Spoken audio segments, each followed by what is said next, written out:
میں نے جو آپ کو بڑے بڑے حکمت کے موتی اور بڑے بڑے پھول آپ کو گنوائے ہیں، آیت الآیات، آیت البر، آیت الاختلاف، اور اب یہ ہے آیت الکرسی، توحید کے عظیم ترین خزانوں میں سے ہے۔ ہی سیدۃ آیات القرآن، حضور نے فرمایا یہ تمام آیات قرآنی کی سردار ہے۔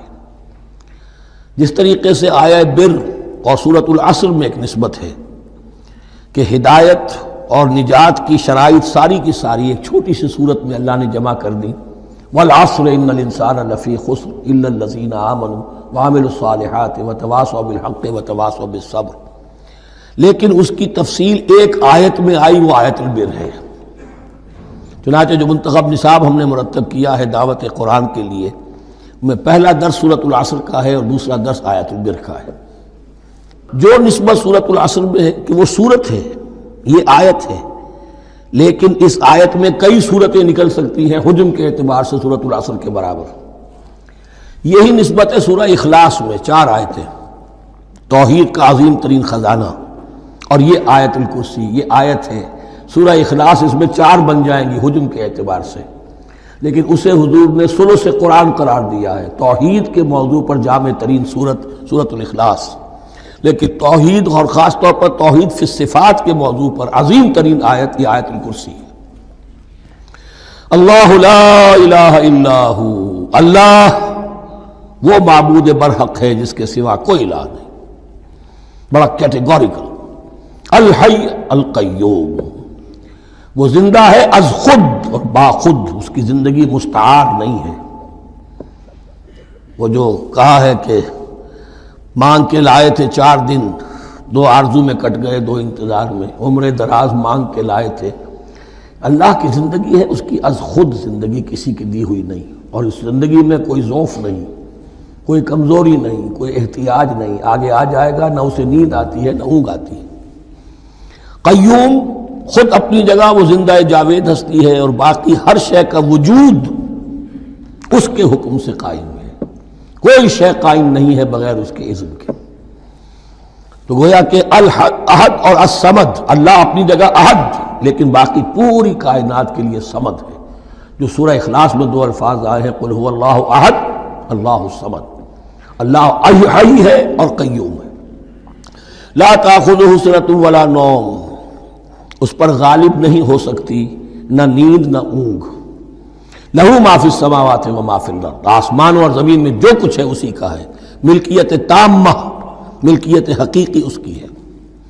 من ذا الذی یشفع عندہ الا باذنہ، کون ہے وہ جو شفاعت کر سکے اس کے پاس مگر اس کی اجازت سے۔ اب یہ مقام آیا ہے سورہ بقرہ میں پہلی مرتبہ، 3 مرتبہ کیٹیگوریکل ڈینائل کے بعد، کوئی شفاعت نہیں، کوئی شفاعت نہیں، کوئی شفاعت نہیں۔ یہاں بھی جو انداز ہے بہت ہی جلالی انداز ہے، منظر نظی، کس کی یہ حیثیت ہے، کس کا یہ مقام ہے، کس کو یہ زور حاصل ہے کہ وہ اپنے اختیار کے بل پر، جو اپنی حیثیت کی بنیاد پر شفاعت کر سکے؟ ہاں، جس کے لیے اللہ اجازت دے دے۔ استثناء کے ساتھ شفاعت کا یہاں پر پہلی مرتبہ آیا، ورنہ سورہ بقرہ کے 6 رکوع کی دوسری آیت، واتقوا یوما لا تجزی نفس عن نفس شیئا ولا یقبل منها شفاعۃ ولا یؤخذ منها عدل ولا هم ينصرون۔ 15 رکوع کی دوسری آیت، واتقوا یوما لا تجزی نفس عن نفس شیئا ولا یقبل منها عدل ولا تنفعها شفاعۃ ولا هم ينصرون۔ اور اب اس سے پہلے کی آیت میں آ چکا ہے ولا شفاعہ، کوئی شفاعت مفید نہیں ہوگی، لیکن یہ کہ اس میں ایک استثناء ہے۔ اب یہ ذرا باریک مسئلہ ہے کہ شفاعت حقہ کیا ہے، شفاعت باطلہ کیا ہے، تو دورہ ترجمہ قرآن میں اتنی تفاصیل کے ساتھ بحث نہیں کی جا سکتی، وہ ایک علیحدہ موضوع ہے۔ حال ہی میں نے اس پر اپنے درس ریکارڈ کرا دیے ہیں۔ یعلم ما بین ایدیہم وما خلفہم، وہ جانتا ہے جو کچھ ان کے سامنے اور جو اس کو پیچھے ہے۔ عام طور پر دنیا میں ہم سفارش کرتے ہیں تو کہتے ہیں کہ بھئی میں جانتا ہوں اس شخص کو بہتر، اصل میں جیسا کچھ یہ نظر آتا ہے ویسا نہیں ہے، یا جیسا کچھ فیکٹس آن دی فائل آ گئے ہیں وہ بڑے ہی ڈیسیونگ ہیں، اصل حقائق کچھ اور ہیں اس کیس کے، وہ میں آپ کو بتاتا ہوں۔ یہ بات اللہ کے سامنے کون کہہ سکتا ہے، جبکہ اللہ تو جانتا ہے جو کچھ ان کے سامنے اور جو کچھ ان کے پیچھے ہے، اور ان کا حال یہ وَلَا يُحِيطُونَ بِشَيْءٍ مِّنْ عِلْمِهِ إِلَّا بِمَا شَاءَ، اور وہ احاطہ کر ہی نہیں سکتے اللہ کے علم سے کسی شے کا سوائے اس کے جو اللہ چاہے۔ باقی ہر ایک کے پاس علم جو ہے اللہ کا عطائی علم ہے، دیا ہوا علم ہے، محدود علم ہے، بڑے سے بڑا رسول ہو، بڑے سے بڑا ولی ہو، بڑے سے بڑا فرشتہ ہو۔ لا علم لنا الا ما علمتنا، ہم پڑھائیں چوتھے رکوع میں، تو کون کہہ سکتا ہے؟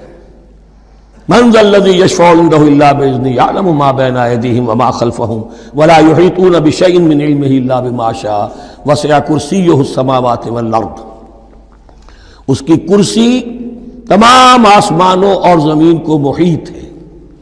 اب کرسی کے دو مفہوم یہاں ہو سکتے ہیں، ایک تو یہ کہ اس سے جو معنی مراد ہے یعنی اس کا اقتدار،